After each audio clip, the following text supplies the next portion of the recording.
The Thursday evening edition of the Field of 68 After Dark. We are live from Las Vegas, from T-Mobile Arena, and we just watched one of the most incredible basketball games that I think I've ever seen in my entire life. It was flashbacks for a while of 2006, but at the end of the day, Gonzaga knocked off UCLA 79-76. We have a lot of Sweet 16 action to talk about. We have now 4 teams that are headed to the Elite Eight. We've had half of the Elite Eight all set. But before we get into any of that, Dan Dickow, Gonzaga legend. I'm going to call you a legend.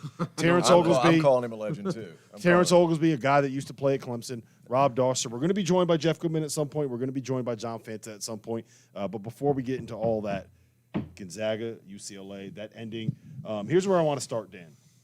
As you're watching that game, as a guy that played at Gonzaga, as a guy that lived through the I don't want to call it a collapse, but the loss against UCLA Just call it what in it was. 2006, right?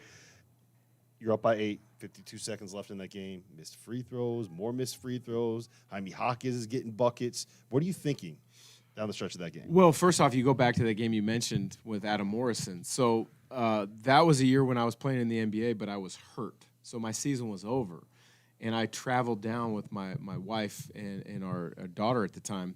And they're up at halftime comfortably. I call the airlines, and I make flight reservations, and I call the hotel. This was before the app where you could just do it easily. I had hotel and flight reservations dialed in for the Final Four that year. And then that was the debacle that you were referencing. Tonight, when UCLA made that big run at the end, we missed free throws. Jaime Hawkins made some plays. You're like, oh, my gosh. There was a quick second where in that Gonzaga fan section, it was deflating because I spent some of the time down on the court in the media row and some of the time up top, and it was an interesting couple of minutes for sure. What's going on with, and I got to ask you this because you're the Gonzaga guy, what's going on with the first halves for Gonzaga? 3 games, 3 first halves, subpar, Yeah. and then the second half, it's like they just figure it out. They play with more pace. No, that's a good question. It's something that, I've called the Gonzaga Regional Games TV for a number of years now, and I've seen this group 25 times or so in person this year. But towards the end of the year, they've had slow starts. And, give the guys credit, but give the staff credit for figuring out the adjustments that they have to make. Because that first half, defensively, UCLA was getting everything they wanted. Gonzaga really wasn't resisting any type of cuts, any type of dribble penetration. And Coach Few and staff did a really good job of however they lit the fire in the locker room at halftime. They did it, and they played unbelievably well for about, probably 16-minute stretch. And then that last 2.5 minutes were kind of iffy, but they got it done. Yeah. I want to talk to you about Julian Strawther. All right, he's a guy I think you can call him the X factor of this group. Maybe he's kind of what you're going to get from Timmy. You kind of know what you need from the guards, and then to me, it's when Strawther plays great. That's when Gonzaga takes that step and they become great. He wasn't the Robin. Yes, he's a Robin. He's Timmy's Batman. He's Robin. Yep. They need Robin to be good. He was playing okay, right? Yeah. Got it going a little bit towards the end of the second half, and then he hit that 3. And then he got the steal at the end that clinched it. But, Well, I read an interesting stat today coming into tonight's game when Strawther in his career scores 15 points or more. Gonzaga was 27-1. And I think he had 2 points in that first half. Yeah. And there were, some people like, what's going on? Strawther didn't look great in the first half. He only took 2 shots. He didn't look great in the first half. Hickman and Bolton struggled, I think, with the physicality that UCLA plays with on the perimeter. And so they needed a lift in the second half from Strawther. And then Salas played well in the second half. He got them playing with a pace, getting the ball out on the floor before UCLA gets set.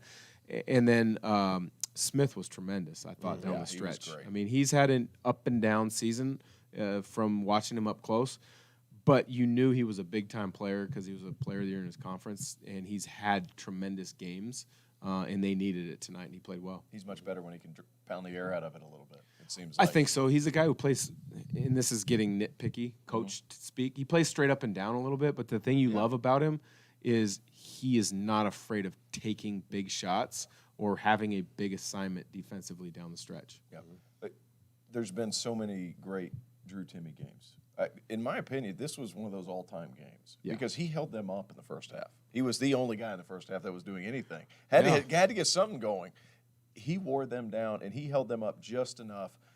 And as far as his games go, and you've covered a lot of them, where does this rank? It's got to be up towards the top. It's got to be. I mean, you look at what do you end with 36? 36 points, 13 rebounds, 4 assists, 2 blocks, 16 for 24 from the floor. According to my sources, 16 for 24 from the floor is pretty damn good. Well, your sources are right, Yeah. Rob. That's for sure. But he kept them in it in the first half. I think he had 15 of their first 17.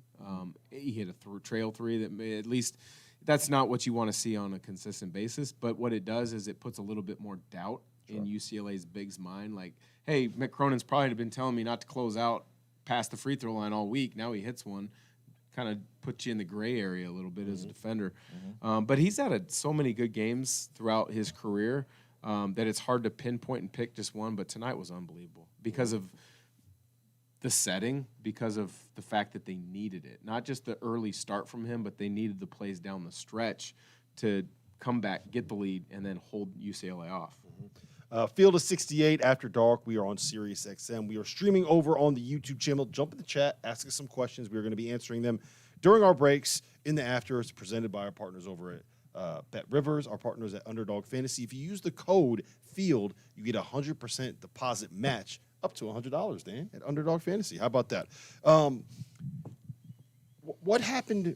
What switched? Like, how did Gonzaga go from being a team that couldn't get any stops in the first half of this game to being a team that held UCLA and Tiger Campbell and Jaime Hawkins? Like, I was ready to come on here and talk about how Tiger Campbell was the best point guard in America. And I was ready. Jaime Hawkins played phenomenal. Like, what switched? How did they get better defensively? Well, I think in the first half they were late to their defensive assignments, whether there were switching opportunities based off of what they were doing against certain sets, or whether it was just in gap helps, being late to getting in the gap, and then when you're late to get in the gap and you have to react to penetration, then you're late to recovering out of the gap. And I think in the second half, in the first half they were reactive. In the second half, they were the aggressor defensively. I think that was a big key. I also think offensively, Rob, they started scoring and they started playing with a lot more pace. Yeah. And so now UCLA in the first half, they were getting some buckets in transition and semi-breaks where they're not going against a set defense. In that second half, that offense was moving. It was clicking. And a lot of times people like to say, well, defense can lead to offense. I thought offense led to better defense for Gonzaga, especially in that second half. Yeah, and that's been the case a lot over the years because, I mean, let's call it what it is. Gonzaga is an offensive juggernaut. Defensively, they've been really good in certain years. Sure. The 2017 year where they made the Final Four, Zach Collins, Shimmick Karnowski in the paint, protecting the rim. And then the Chet Holmgren, I mean, you're not going to be able to finish at the rim very easily. This year's been a work in progress. Since about February, they've gotten much, much better. The guards have gotten better. They have. They've gotten better at fighting over screens. Rotationally, they've gotten better. But I think another big piece is when you score the way that they can, that allows you to pick and choose what you're going to do defensively. Are you going to pick up three-quarter court and trap, which they've showed on occasion? Are you going to get back and communicate out your matchups? Because if you miss and you're running back in transition, just trying to stop the ball and then match up, you're already behind. Your philosophy from the jump. Yep. I felt like you guys wore down UCLA. And keep in mind, Adim Bona, he's out.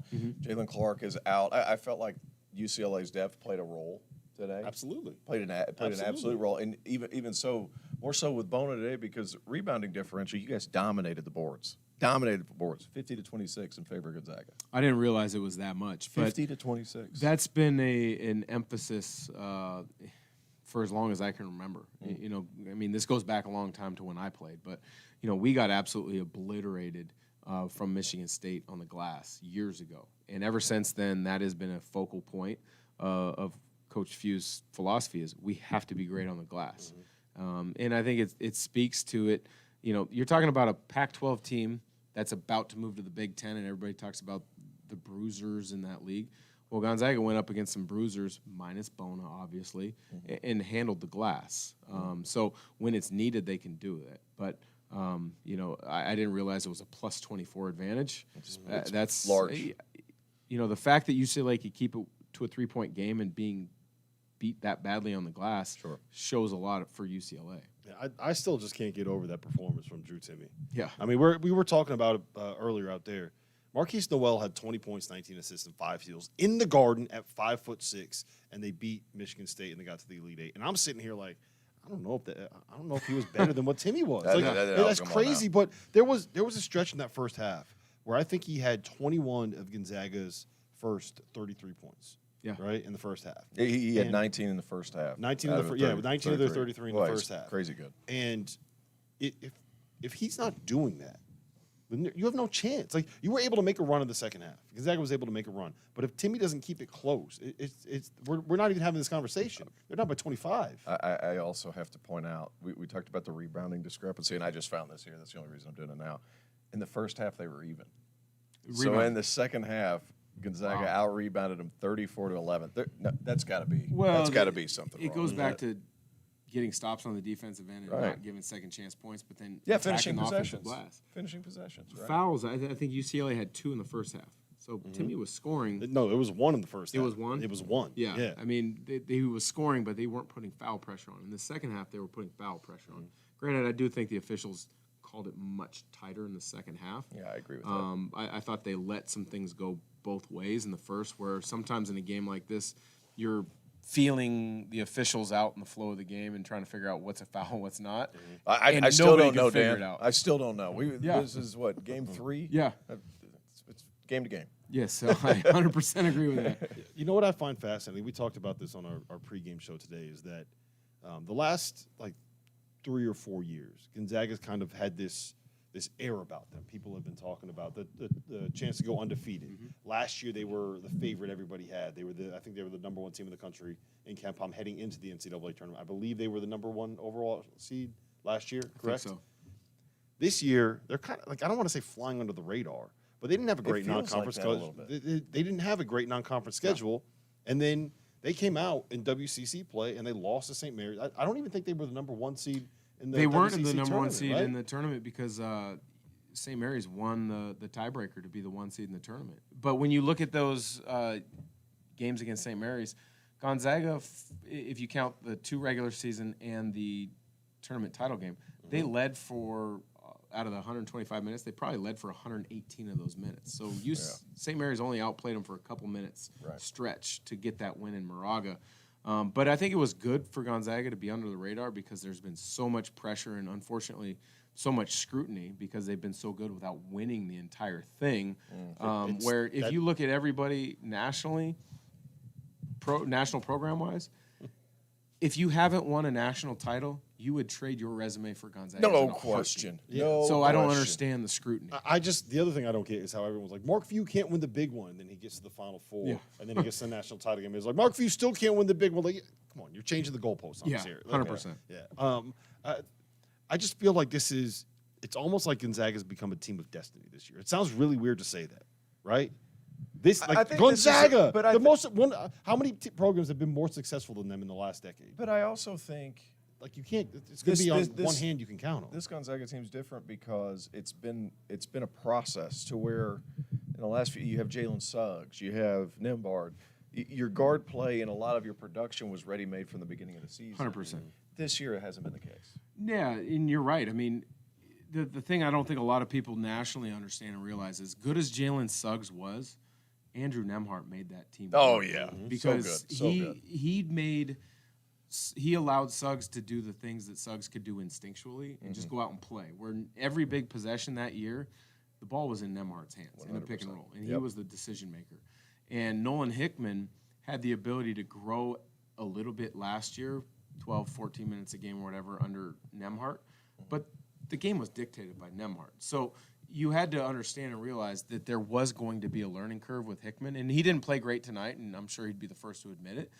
But his growth from start of the year until now has been tremendous. Right. And I think that's you got to give Coach Few a lot of credit for. Hunter Salas too, really. Yeah, and Hunter Salas, when he's played backup point guard minutes, they play with a faster pace, and it's been really good to see. But I think one of the unique things about Gonzaga over the course of the year is, as Coach Few has worked on the details with the guards, they've gotten better. They were terrible in regards to turning it over early in the year. Now you look up end of the season, I think they're top 15, maybe 20 in turnovers per game. So they've cleaned up the things that need to be cleaned up, and that has to go to the staff figuring out what needs to be adjusted, what needs to be taught in practice, and the players buying in and then emphasizing it and getting better at it. All right, last thing. I'm going to let you get out of here, Dan. He's got beer to drink. Yeah, you got beer to drink. There's a lot of Zags up there right now. All right, last thing I got for you is you got UConn, who has probably been the most impressive team in this tournament. They looked unbelievable. They're right there in the same conversation. How does Gonzaga match up with UConn? How do they beat UConn? Well, I'll say this. It's interesting and unique is that Gonzaga's first NCAA tournament deep run, I was just telling UConn someone knocked this, them yeah. out. And so, like, I mentioned it to somebody today. Were you like, on that team? I was not. I was a sophomore at UW. And you transferred cheering in, yeah. for my buddies on that initial Gonzaga team. Transferred after that. But you look at that initial UConn-Gonzaga game, it's a chance to kind of relive that. It's not a rivalry by any stretch, but relive that game and flip the tables to get to another Final Four.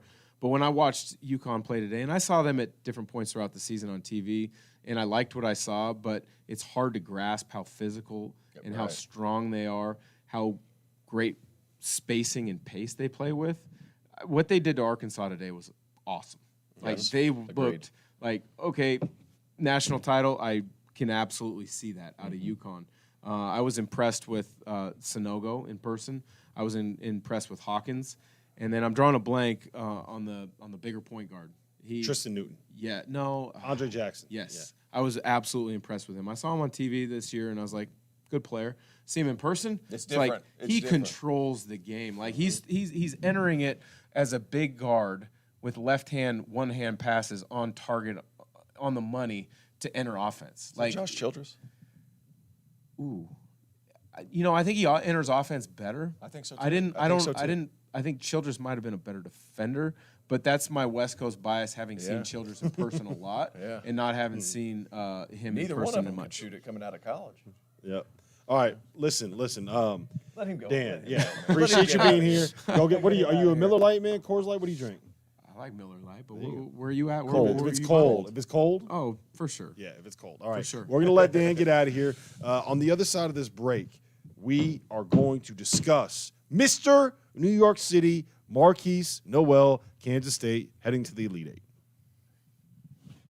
Today's episode is brought to you by Underdog Fantasy, the easiest place to play college basketball pick'em, where you can get a little extra sweat during March Madness and win real cash prizes simply by picking player stats in this weekend's games. In pick'em, all you do is predict whether a player will go higher or lower on Underdog's projected totals, whether that's points, rebounds, whatever. For example, if you're like me and you think Zach Edey is going to go nuts in this tournament, pick higher on his points projection, add up to 4 more picks, and if you hit them all, you can win 20 times your money on a single game. Underdog's slick mobile app is easy enough that dummies like Jeff Goodman have even figured it out. So go to UnderdogFantasy.com or download the app and use the code FIELD, FIELD, and Underdog will match your deposit up to $100. Now is the time to get in on the madness. So remember, UnderdogFantasy.com, promo code.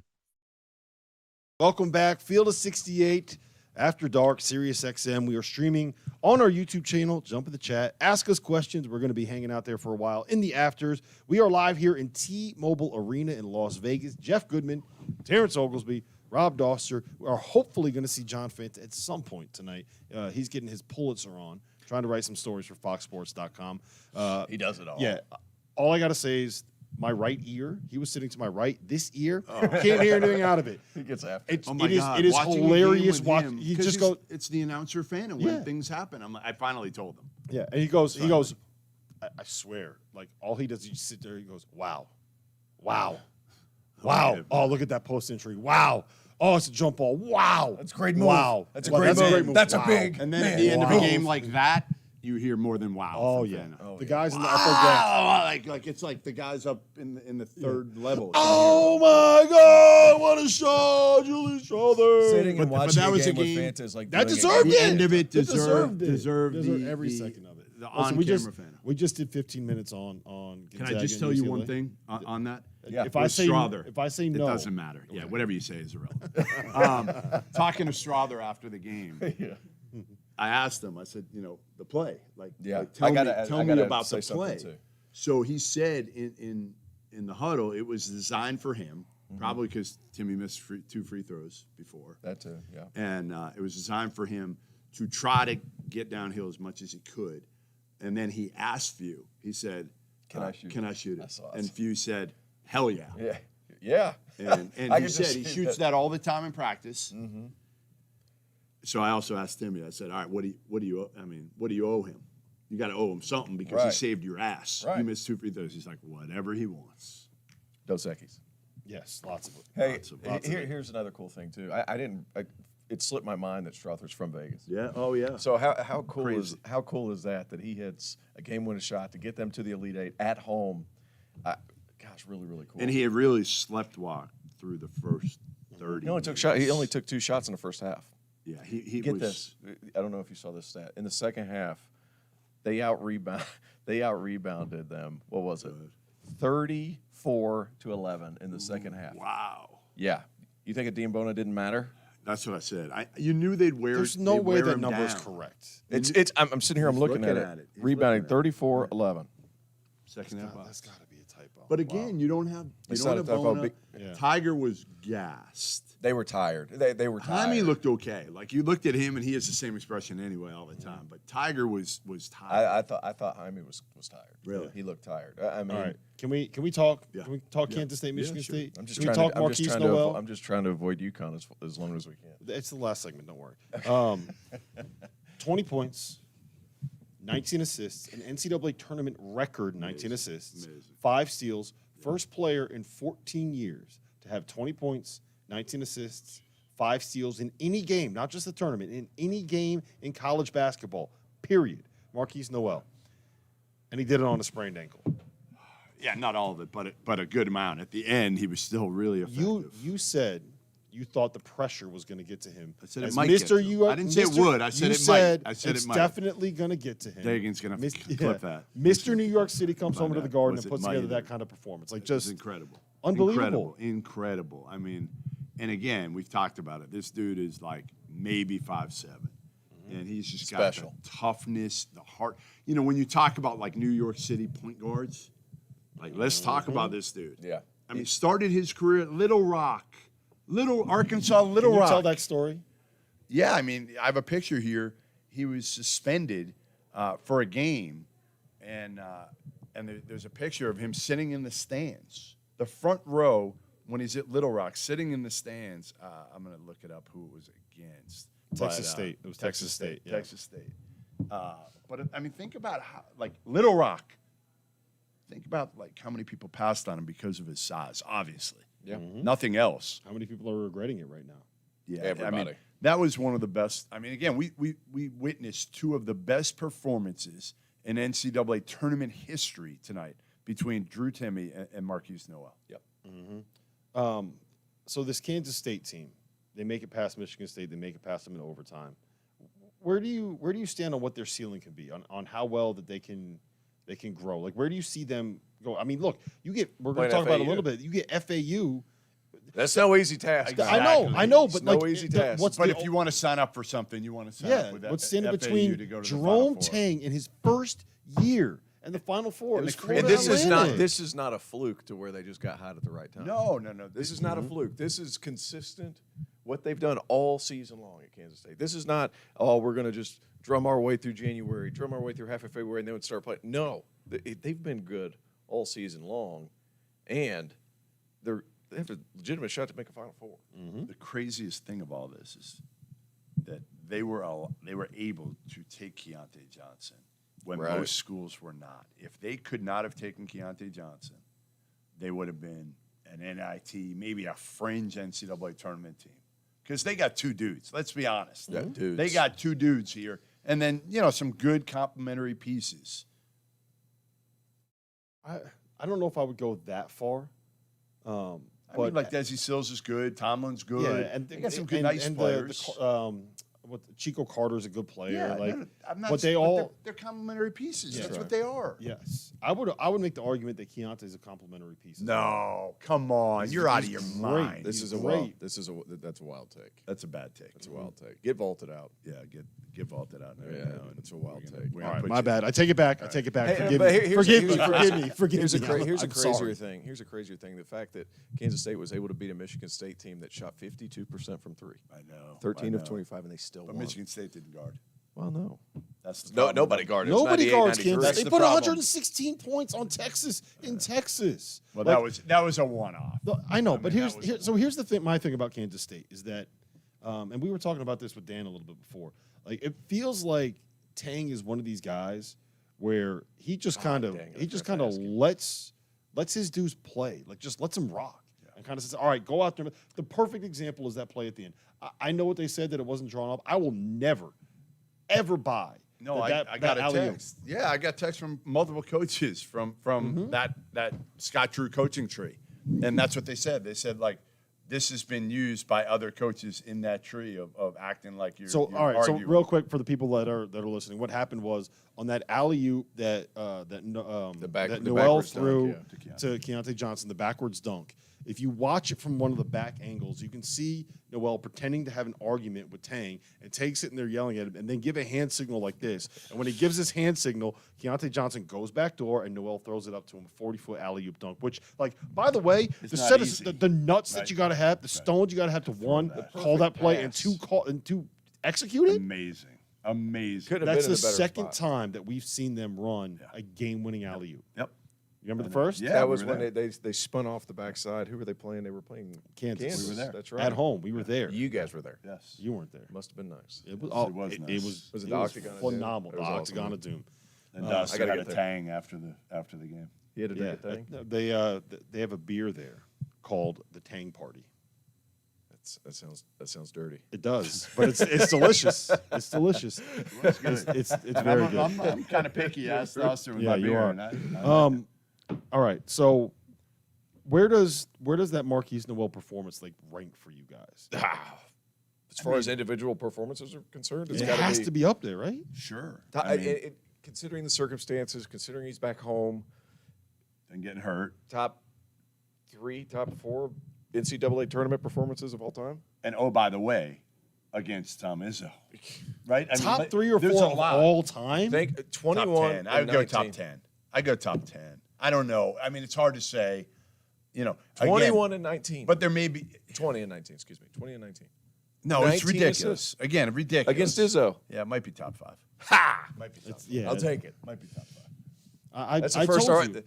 Ladies and gentlemen, that's the first argument I've won since I've been here. This is my second. This is the end of the second year. Don't tell me anything's possible. Nothing's possible. Oh, excuse me. Anything's not possible. I don't know. It's late. it's 1:20 a.m. TO That's right. time right now. That's right. So where can Kansas State do it? Sure. No, Yeah, I'm not absolutely. talking Oh, about a you're talking Final about Four. win the whole thing? I'm talking about win the whole thing. Because I told you this before. I am getting heavy Kemba Walker vibes from Marquise Noel. I'm not mad at that right now. At this point, I'm not kind of mad like at it. that. I kind of like that actually. New York the City point guard. 3 seed, A little small, you know, like taking games over himself.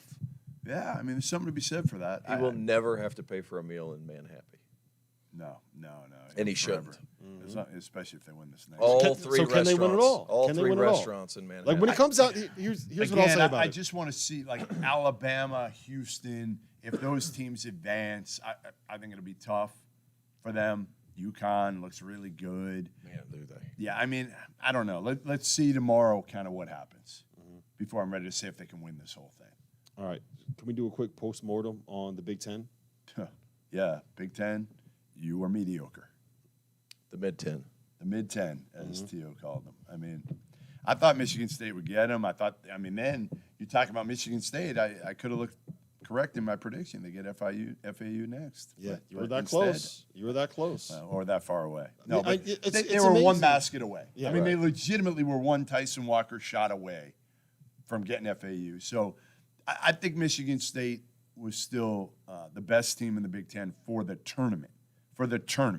And that's a big difference, right? You have like Indiana. All right, they're great in the Big Ten. Purdue, great in the Big Ten. But again, when you get to the tournament, you can't have these bigs that can't step out and shoot it. And again, some bigs that have trouble defensively. Also, the variability of what the NCAA tournament brings. Right. You got to be. That's the perfect That's exactly what it is. Like- They're one basket away from having a completely different conversation about Michigan State. Like, think about that. It's a one possession game that goes to overtime. Well, how much does that change the narrative? I don't think he said of the Michigan State. I series? was more referring to, like, for example, the adaptability. the adaptability. Yeah. The Fairleigh Dickinson going up and trapping freshman guards. That's where Michigan State can do that. Exactly. They have the personnel to be able to do it. They have older guards. Yes. They'll let them rock a little bit. Big Ten's very They got some structured. bigger wings. Yeah. Like Big Ten's very structured. Right. And to a point to where in the NCAA tournament, everything gets messed up. You have to have guys that can make some plays. Yeah. And I'm not saying the Big Ten doesn't have a guy or two that can do that, but what I am saying is like when Purdue plays Fairleigh Dickinson or throw two random teams in there, it's hard because they haven't seen some of these trappings, some of these presses, some of these different defenses since the non-conference 2, 3, 4 months ago. Yeah, that's the hard part. Yep. All right, Field of 68, After Dark, Sirius XM, Channel 84, College Sports Radio. Rob Dauster, Terrence Oglesby. Bring some more energy, Jeff will you? Goodman here. Bring some more damn energy. I'm trying to, man. Come on. I'm trying We just to. saw one of the greatest games of We all did. time. Oh, we already talked about I know. that. We were So- fired up so- at the Open when you weren't here. I was interviewing You were Drew gone. Timmy. So 9 seed, heading to the Elite Well, Eight. you were talking to this slapdick over here. Speaking of slapdicks, who did you pick to win the Florida Atlantic Tennessee game? I just Oh, Who did you Tennessee pick? over and over and over. He picked. Who did you pick? I sang Rocky FAU. Top. You did. Oh, that's Yes, right. I You did. Let's I go. did. Let's go. I hit 3 or 4. He sang good old Rocky Top. Oh, can you I sing forgot it? about that. Let's go. I forgot Let's that. go. Good old Rocky Rocky Top. FAU is. Here's, before we talk about the game, before we talk about what happened, before we talk about Dusty May and FAU, I just want to say that it's pretty damn cool that we are sitting here in the Elite Eight. Well, about to be in the Elite Eight. Sure. Yeah. And one of the mid-major teams that we spent the entire season hyping up Is there. Like, Imagine how if you many would have times- spent your winter in Boca instead of Charleston. I did go for a day. For a day. I went for a day. I spent some time with them. They had one of those, when I went there for the day, I watched practice. Yeah. And then after practice, I was going to sit down with Dusty and some of the players and everything. Well, they were invited to a lunch with like a big booster, which was a huge thing for them at one of those Boca hotels right on the water. Oh. So I went, and they had, I forget what it's called. It's a guy, it wasn't like magic tricks, but what do they call the guys? They're not, I don't know what the hell they call them, but he was doing all sorts of kind of tricks. A magician? Well, he wasn't a magician. That was not the term he used for what he did. Anybody know the term? Yeah, finish this. This is the bad story. Ventriloquist. I don't know. No, it wasn't that either. But anyway, they were there It's definitely literally. not that. They were watching this dude. They were so into it for like an hour and a half. And we had an angle on him so we could see kind of what he was doing. Yeah. And these kids were just like fooled. They had no idea they were so excited by this dude for an hour and a half. They were locked in. They wanted to go. They kept going. So I didn't really have a lot of time to talk to him. But great group. And really cool because Dusty May, he told me that day, he said, listen, everybody thinks I'm a good Ole Miss. This was before the Chris Beard stuff started. Everybody thinks I'm good Ole Miss. I want to stay here. As long as they'll give me better resources here, I want to stay here.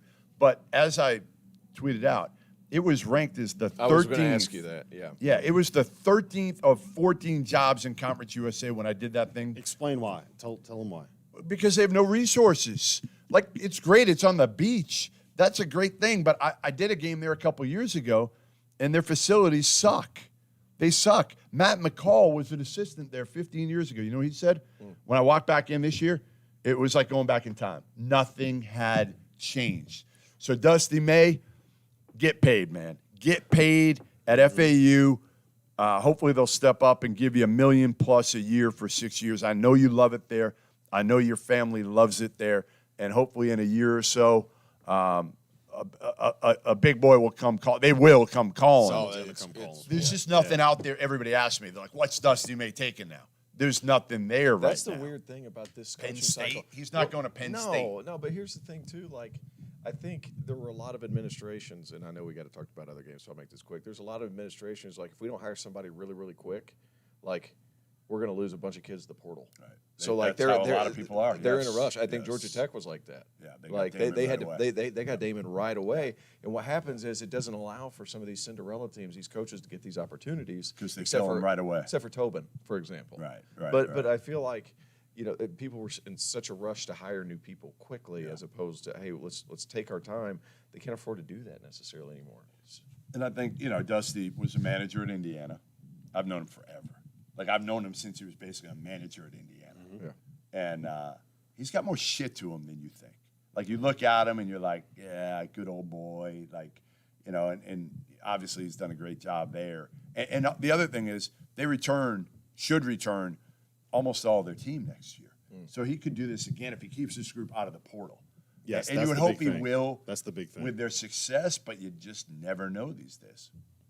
All right, so We're going to talk about that game. yeah, let's talk about that game because at one point Florida Atlantic was down 39-31, and I think that was about midway through the second half, and it felt like that thing was over. Right, when you're down by 8 to Tennessee and their defense is rolling and working the way that it was working, it doesn't feel like you can score on them. And they scored 31 points like the last 11 minutes of that game. Yeah, they went in a run right out of the half, took the lead, and really kind of never gave it back at that point. And they're just tough. That was the And one Tennessee's thing not watching geared to them. play from behind either. That too. That's a problem. can't too. score. Down 8 points is like They down can't score. 20. Yeah. Well, that's the thing about it is when you're Tennessee, you're kind of banking on the idea that nobody's going to be able to hit jumpers over you. And if you're able to string together like 4 or 5 possessions where you knock down tough jumpers and you got guys that can make plays, then they're But Florida Atlanta didn't shoot all. They No, didn't but shoot you all know- that. They're sub 30%. You know what they Yeah. did? They offensive rebounded. Yeah, they rebounded. They out tough They Tennessee. out tough Tennessee, which is hard to do, right? that's- I mean, that's like And they playing didn't do it football. dirty. They didn't do it dirty. no, there was a couple of dirty plays But in that again, game. listen, did any of us really have any faith? Well, yes, you did. Have faith in Tennessee. Yeah, I did, and it You're hurts. the only. It hurts. You're the only one. But everybody else, that's nobody was on the wagon. That's what I was going to say. Is like if Is this you're that big of an upset? Is it really that big of an upset? no, they were only 4.5-point dogs. The numbers love the Vols all year. The stupid Well, analytics that's crazy. love That- them what's because they're wild- running it up. what's wild- 64th on offense. What's wild about that, Jeff? What's wild about it is that even though the analytics loved Tennessee, they were 4.5-point favorites. Yeah. They weren't. They weren't sitting here saying like Vegas, where we are. Bet Rivers was not saying Yes. that Yes. that Very FAU true. was like this massive mid-major underdog. And part of the reason is I think is that everybody underrates just how good Conference USA has been this season. Mr. Hughes, Dagan's father, made sure to let us know. Oh, he did. That in the Final Four of the Oh, NIT, he did. there's 2 Conference USA teams, and the CBI. It's Chris, right? Yes. Chris Killing Hughes, them. CBI. I saw that. Charlotte from Conference USA won the CBI too. So all of a sudden that schedule looks better and better. Thank you, Chris Hughes. I can't Put me wait in to my meet, place. meet I can't Chris wait Hughes. for you to come down. Yes. Clip We'll see that. you. Send We'll it see to you him, soon. Dagan. All right, so let me ask you guys this. What does FAU have to do to be able to beat Kansas State? How do they win this game?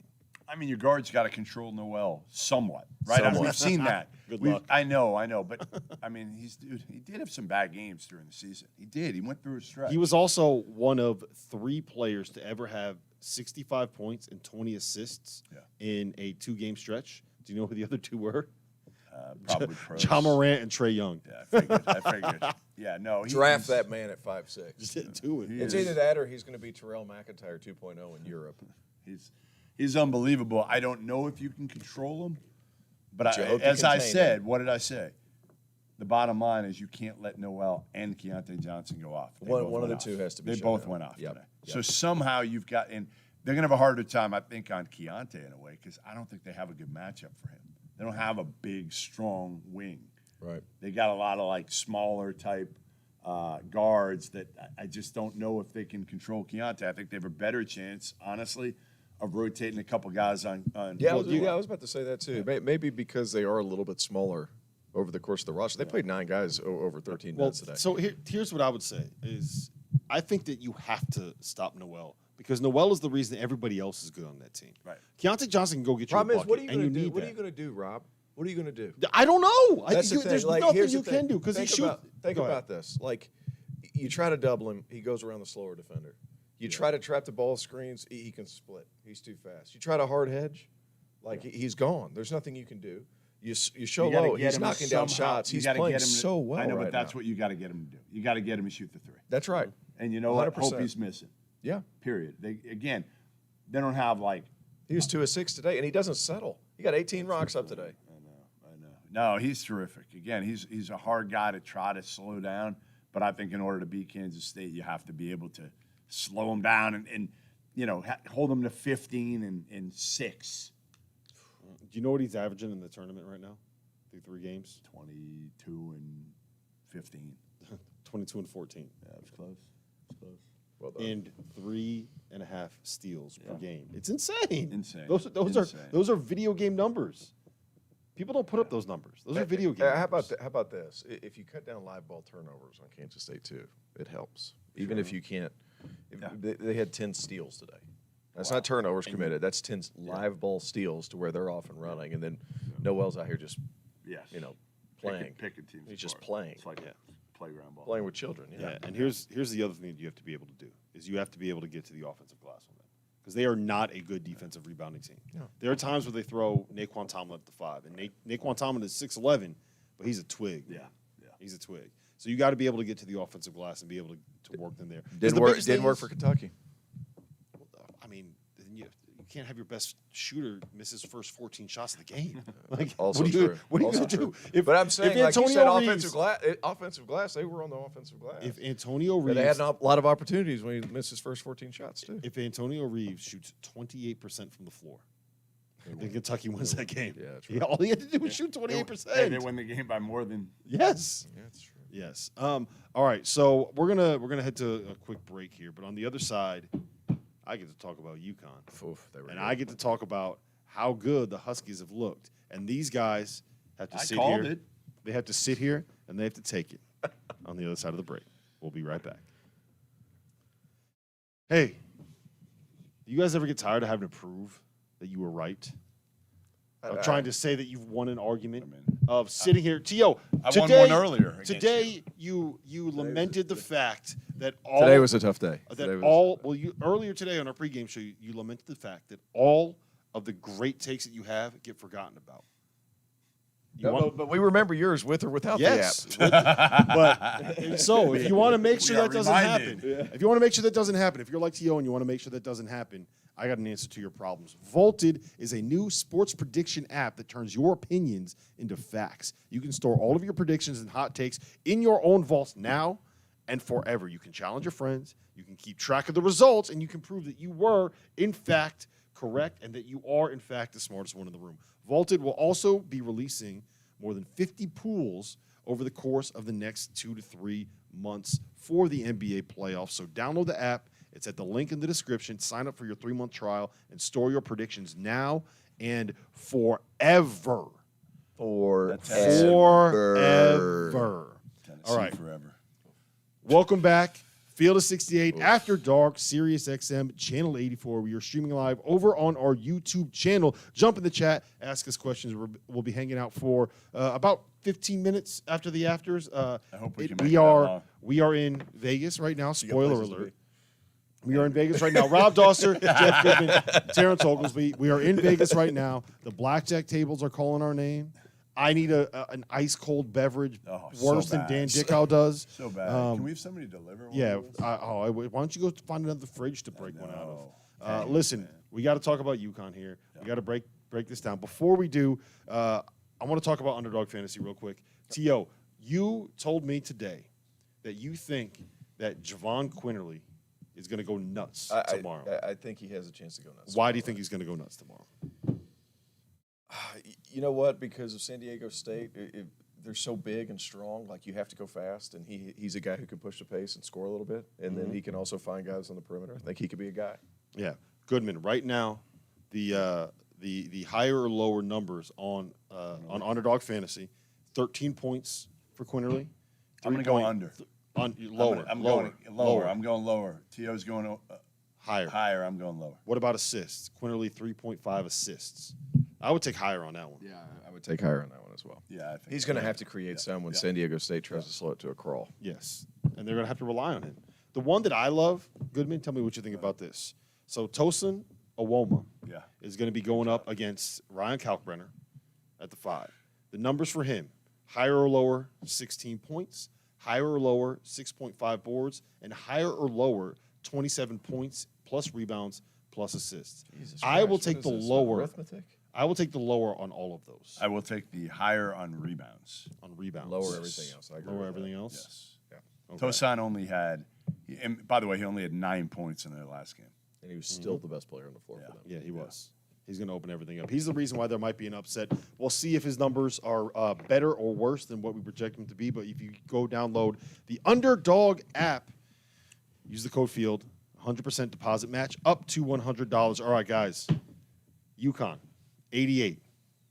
Arkansas, 65. Right now, somewhere around Houston, in the vicinity of Houston, a gentleman by the name of Clint Sterner is cuddling up with his pillow You don't have to listen to this. and crying hog tears. Where while I am is eating, Mama Hog? while That's what I am wanna eating know. a Mama pork Hog, suey where are ya? sandwich. That's all I got to say. Goodman, Yes. have they been the most impressive team in the tournament so far? UConn. Yes. I would agree. Yes. I think it's hard to argue with that right now. You know, again, and here's the crazy part. Rick Pitino, Randy Bennett, Eric Musselman. Those are 3 of what we consider right now the top 10 coaches in the game right now. And Danny just And he gave him beat the the shit out of business. them. Yeah, he beat the shit out of all 3. Yeah. And I talked to him after the game, caught up with him for a little while, and he's loose, man. Man, he's great, isn't he? Yeah, he's Golly. loose. I mean, why wouldn't he be? Right? I mean, you know, he You kind got of a team that's clicking.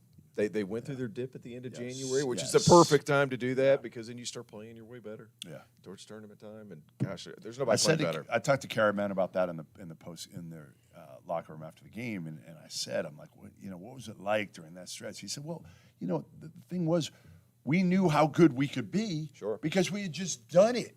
So we knew what we were capable of. We just had to get back to it, and they did. That's what I've heard over and over and over again from those guys. Yeah. Is it wasn't all that much changed.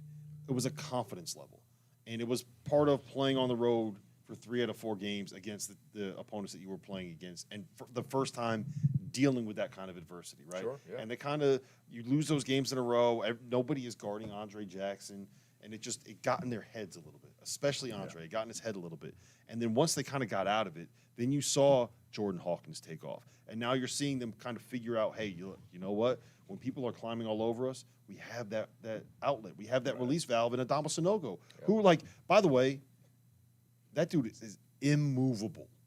When he gets where he wants to get on the block, he is so strong. immovable. You could see it. Like Stupid other strong. dudes, when they try to battle him, they cannot move him. I got no chance. It's amazing how strong he is. And then you bring in Klingon behind him, and it's like, all right, this dude, the first dude was stronger, but this dude is so damn big, I can't score over him. And that's where, again, Timmy just now, when I was talking to him, he knows.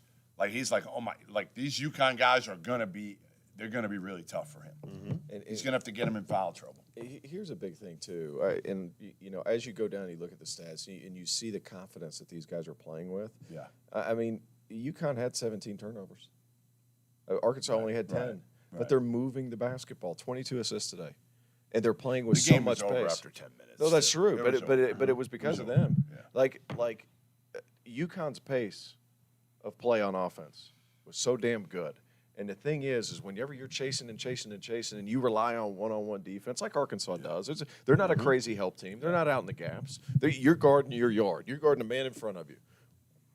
They beat that first line of defense, and that help comes late. You're right there for offensive boards. And, man, they were just so much physically stronger today. Yeah. It was insane. Arkansas is kind of big. easy to play against in a way, though, because all you do is sag off them. True. Defensively, they're a pretty easy matchup right now. Yeah, they are to guard them. But the thing is, what they do Everything is contested. They though, they against yeah UConn. they God find almighty. they find mismatches and they're able to match it up. You mentioned how strong they were. The strongest guy on the team is Adama Sanogo. Adama Sanogo fasted from 4 a.m. until 6:59 p.m.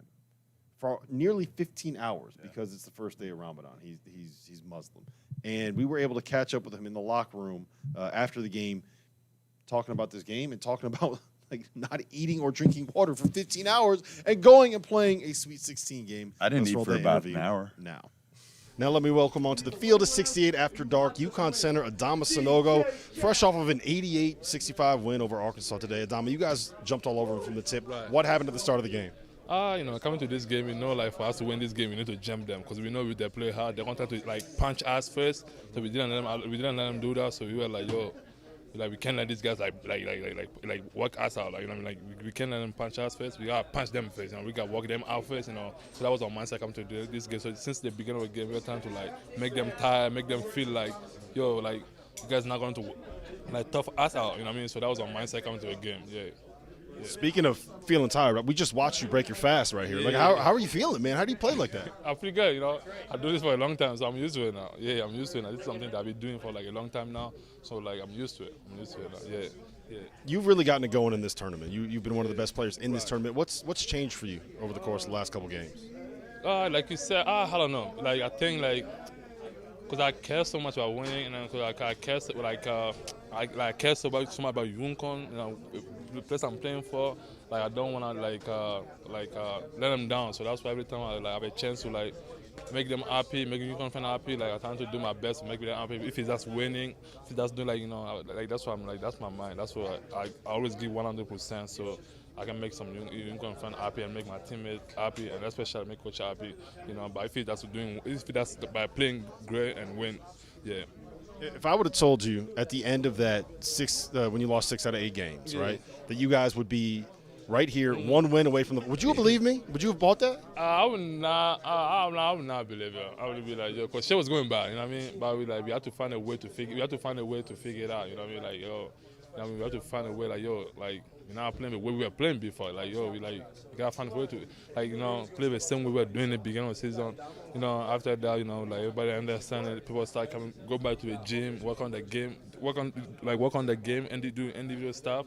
And we were able to come back and win I think eight out of last 10 games. We were 8 out of a lot. You've won a lot. Yeah. So we had to change our mindset. Yeah.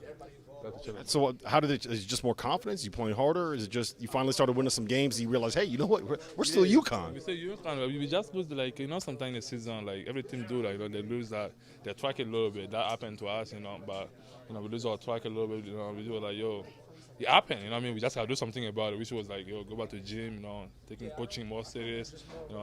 There's nothing wrong with us. We do this we were doing good in December, January. We were not doing good. So we just we just gotta figure out a way to be the same thing we were in back a couple of weeks ago. Yeah. Last thing I got for you. When Jordan is shooting the way that he's shooting in this game, nobody can stop us. If Jordan shoot like that, nobody can stop us. Because they have to worry about Jordan, they have to worry about Andre, they have to worry about me, they have to worry about a lot of guys. So they're gonna stop us.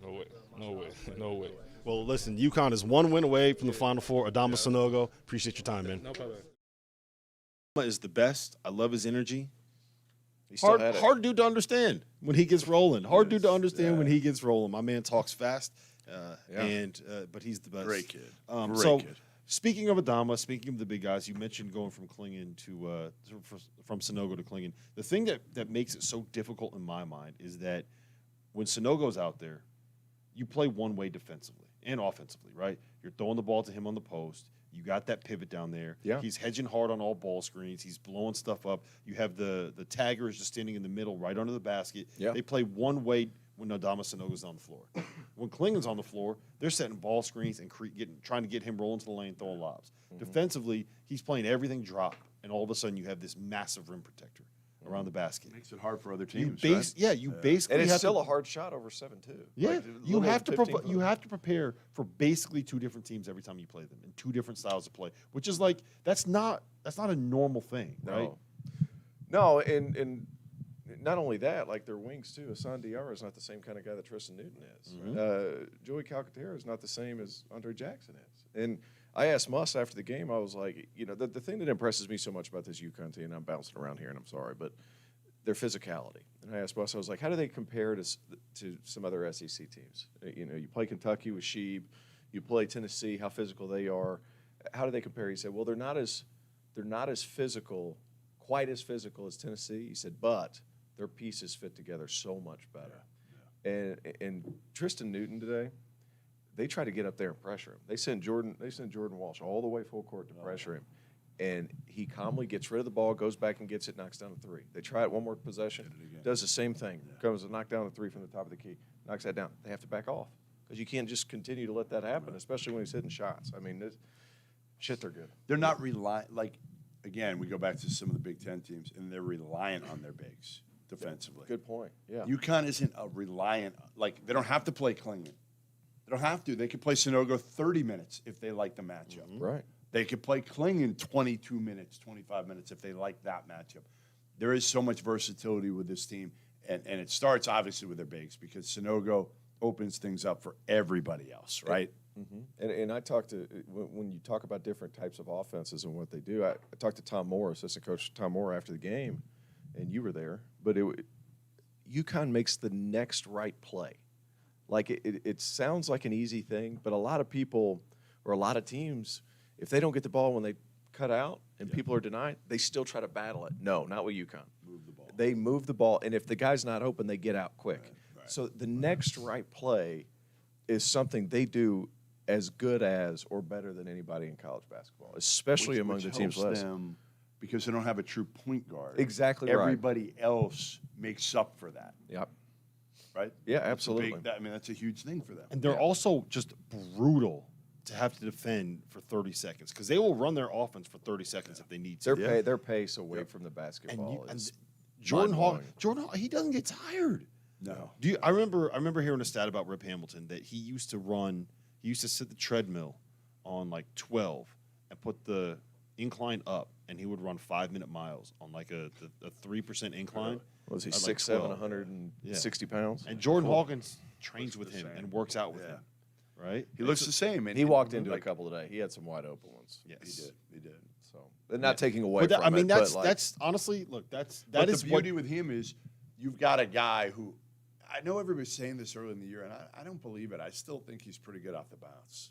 Like I do too. I think to me, he's it good. was like right. We're never saying he gotten added that. better. He He's added gotten that to better. his game. Right. He added that to his game. Yeah, because to me now, The issue was he was just so thin that if he tried to drive, you could just knock him off his line and he couldn't get there. He's still now, thin, but Now he's thin, but he's gotten stronger. Yeah. Well, that and he's learned to Rip's get thin. he can Ray play- Allen's thin. A lot of those former UConn wings are thin. Yeah, that's right. And he can play off his jump shot too. So one dribble, you can get a little hesitation. People have to still get up. That's the only way. That's the only way I could score. All right, real Play off quick, the we jump got 30 seconds here. Give me a prediction for Saturday. UConn, Gonzaga. I'm going with your UConn Huskies again. It worked. So no, you can't say I did it. You can't say I did it. UConn or Gonzaga? I'm going UConn. You're going UConn. As long as Stanford Steve guarantees a way and it says it's a UConn money line bet, he's got to do it. He's got to do it. He's done it 3 times in a row now. Listen, this has been the Field of 68 After Dark. This has been one of the more incredible nights. Yeah, I've ever had really good covering night. this game, covering this sport.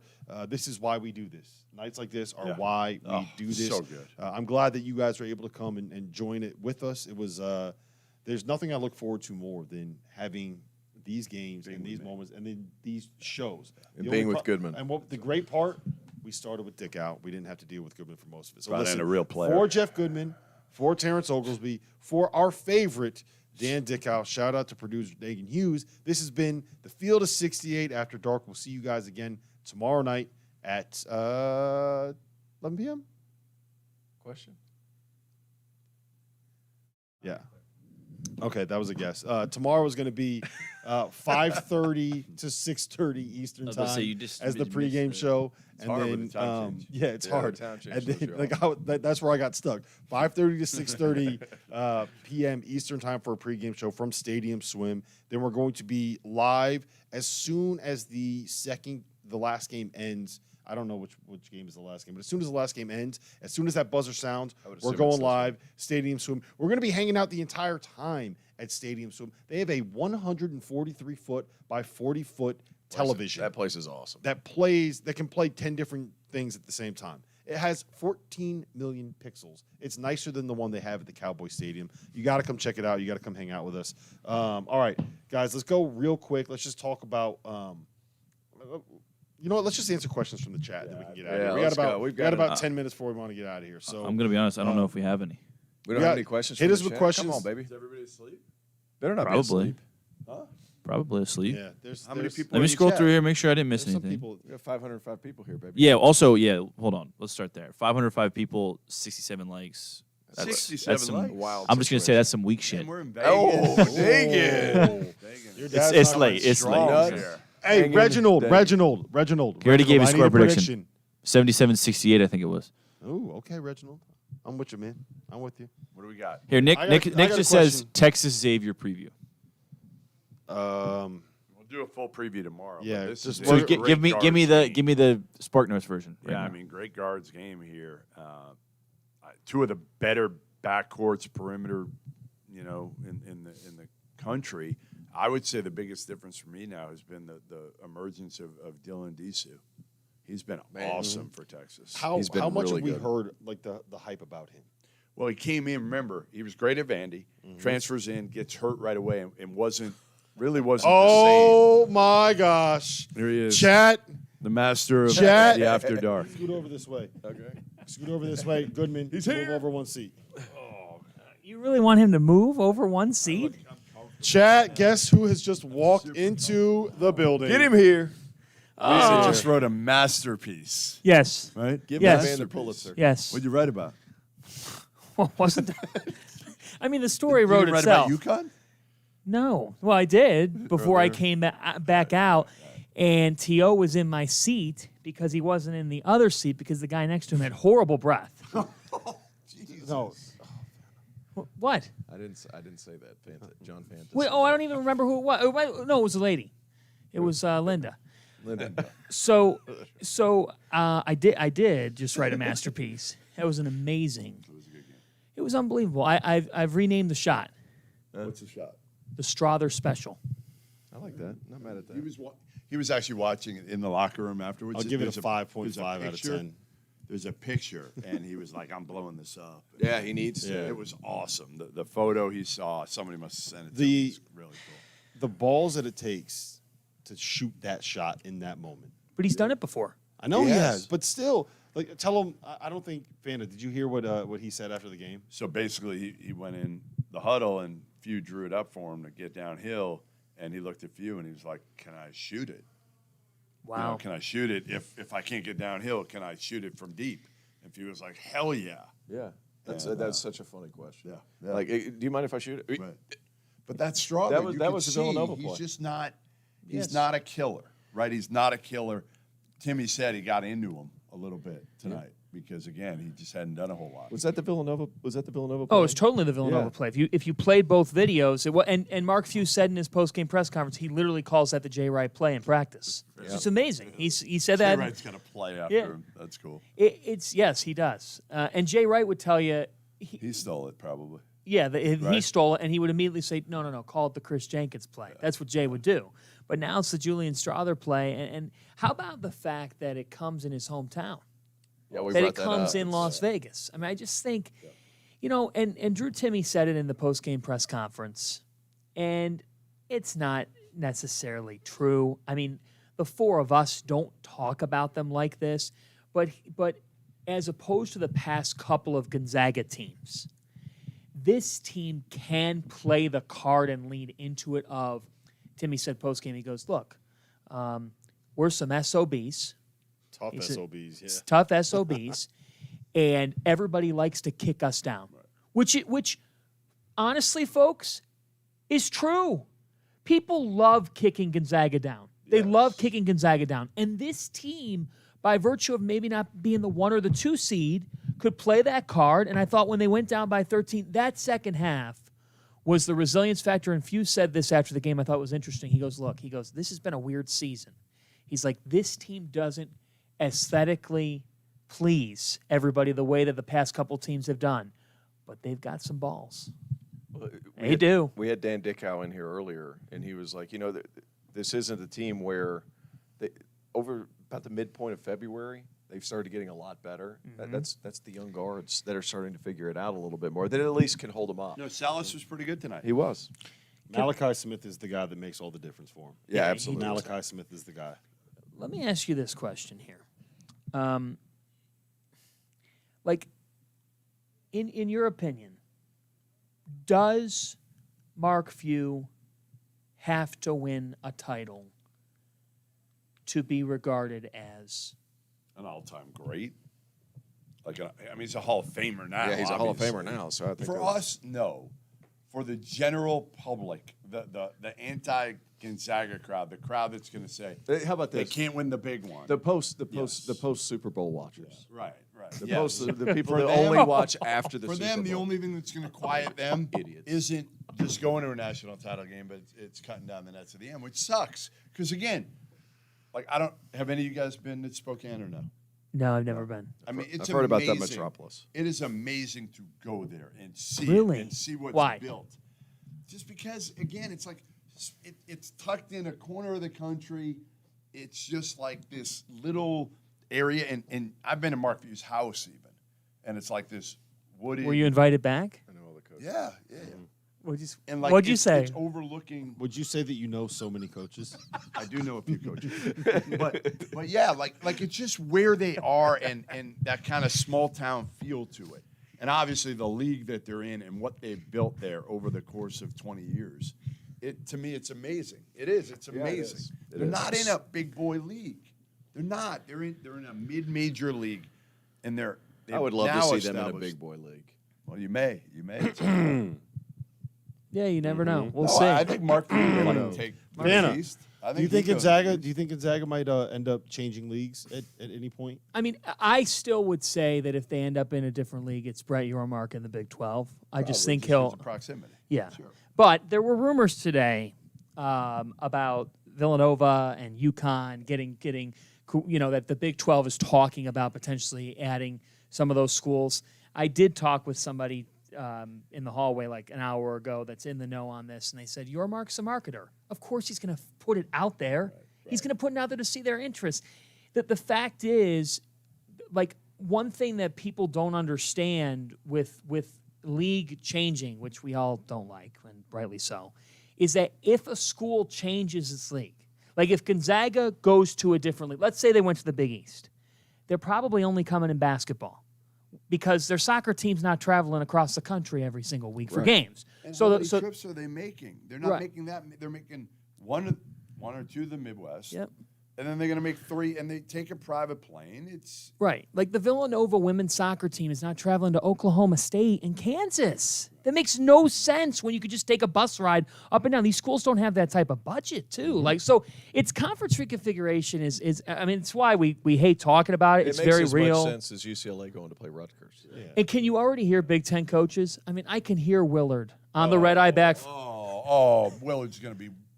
The only thing Willard might be okay with is he gets to see his boy McCrone, and they can hang on the beach somewhere in L.A. But- so You Kevin think might those be two? okay you with think those two are going to be relaxed enough about to play each other? Going to go hang? it. They on the might. beach? Those two. They might. Did you hear Mick postgame? No, but he looked miserable. So Mick said, Did you see him? yes. Was he miserable? He looked pretty bad. He looked about Yeah, he looked bad. as rough. As he's ever. Yeah. I'm trying to It's a think of hard how. one. I Yeah. mean, think They about were it. exhausted. You lose that way, and that's probably the last game ever that you're going to have Tiger. And I talked to Jaquez a little bit yesterday, and he wasn't ready to say he was done with his college career, but probably. Right. I mean, probably. Right. He looked about as rough as Dauster on Big East Tournament semifinal Friday a couple weeks back. I saw you in the back hallway. You were having a tough time after Marquette won. You were. on Final Four in New Orleans last year. Then, yeah, he looked. Yeah, then, was much that's worse a good, then. That's a better one. That was much. What worse was then. that for? Big dome guy. And I still look better. I still look better. You remember he was so hungover. Is there a pillow here? I gotta take a nap. Can I go to sleep? I We was- have I was- 17 minutes left in the show. Don't What? touch me again. 17 minutes. You mean I have to do my job? Unbelievable. Sean Paul. All I remember was Sean Paul holding 4 large boxes of Pizza Hut because they serve Pizza Hut in the media brought them room. to us? Yeah, and he brought them out to us. I'm And probably you excited. said we went to a break, and you said to Dagan, "How much longer do we have?" And he said 17 minutes, and you go 17 fucking minutes. So Cronin postgame says, "Quote: It took a 35-footer, a really great player in Drew Timme, and a very tough whistle to send us home. I didn't think it was a bad whistle. I didn't think it was a bad whistle. Did you think the officiating was good tonight? Yeah, I thought it was fine. I didn't think it was bad. Tio hated it. Really? Tio was ready to get out there and fight the other Tio. Thought it was that bad? Yeah, you were. You know what? I do think there were a lot of. But were they bad against? I'm most not of them sure against they were. UCLA, or I'm were not they sure. just I'm bad? not. I think they were just bad. Well, I don't that's think fine, it was. and I'm okay with I that. just Like, don't- Yeah, if there they're was- bad if for you're both. bad They for were- if you're both. both were- yeah, that's I don't care if they're bad for both. That's fine. It's right. when they're constantly bad for. I don't think they were that bad for UCLA. How many texts do you get per game, unnamed, from officials not working? Oh, a bunch. A bunch. They're- a bunch. The best part is the ones that are like, the officials suck. Like that's what they'll say. I mean, officials suck. Like college officials suck, and they know it. They know it's not great right now around the country. But you know what? You know who else is complaining right now? The NBA. The NBA officials suck right now. There was a huge deal about the Mavs. They're that bad? Yeah. And the Suns. Yeah. Yeah. the I best mean- we're gonna get. I saw that. That headline. I didn't read the story. I don't think I want to bother reading that story. You know what I want to do? Answer a couple more questions and let's We get don't out have of any here. questions in the I chat. have a Chat question. hasn't given I have us a any question. questions. Hold on.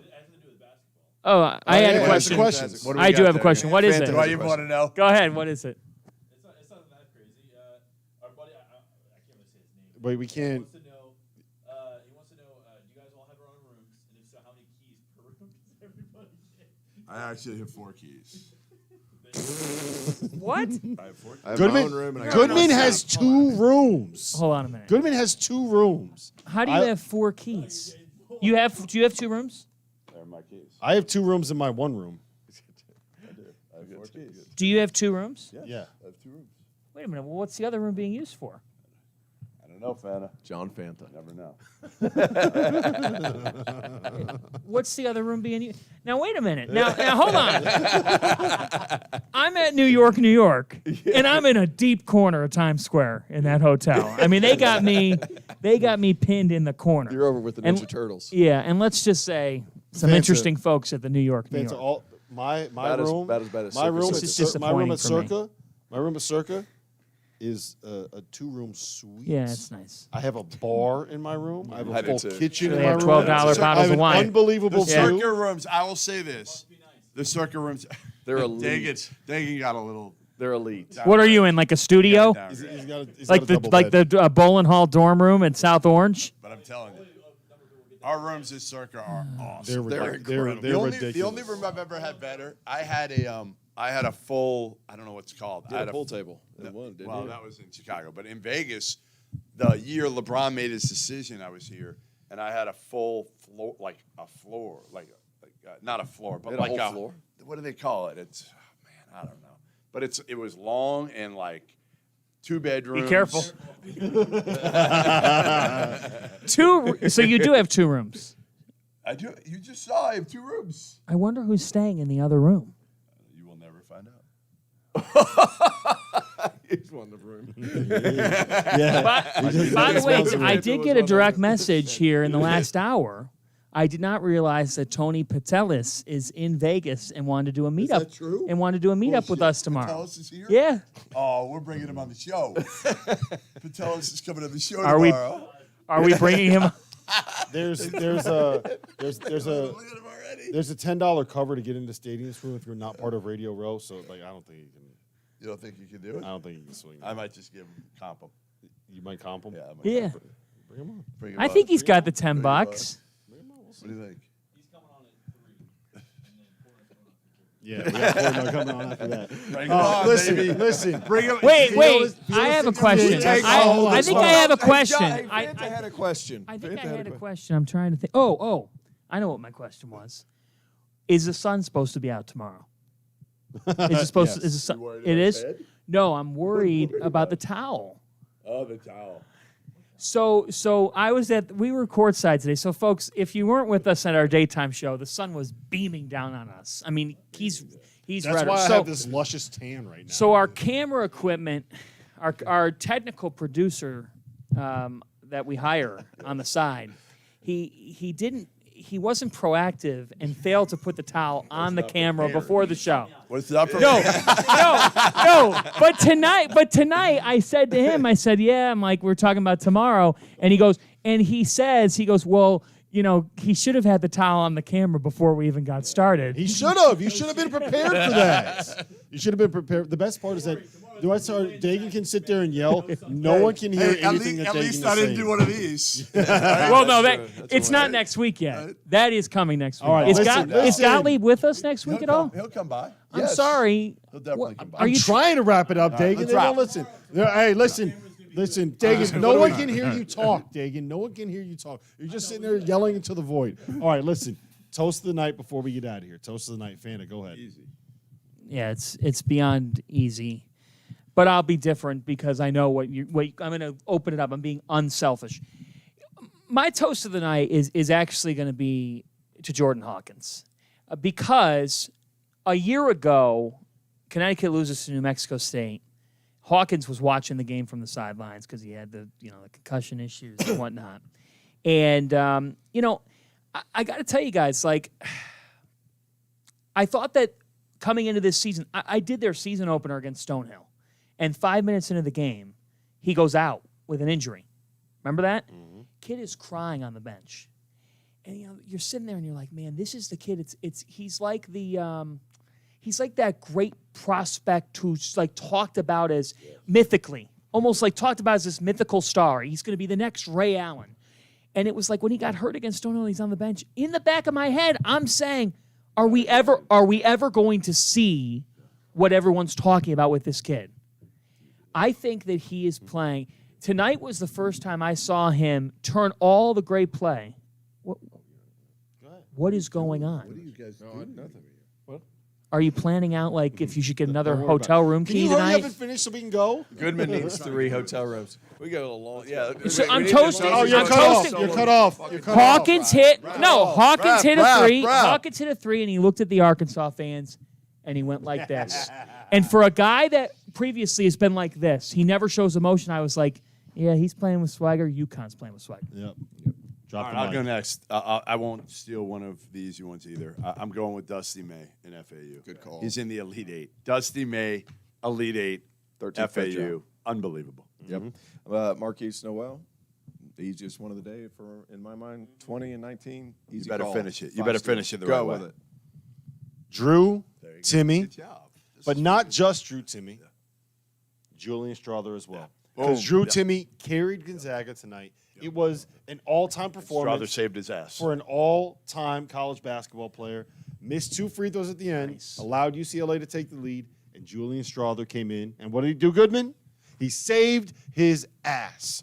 The guy that didn't save his ass was Goodman. He's already down. I'm not going to say That'll it. do We it don't want to know. We don't want to know. We don't want to say. 68. We're so happy that you joined us. Let's go out. We're in Las Vegas.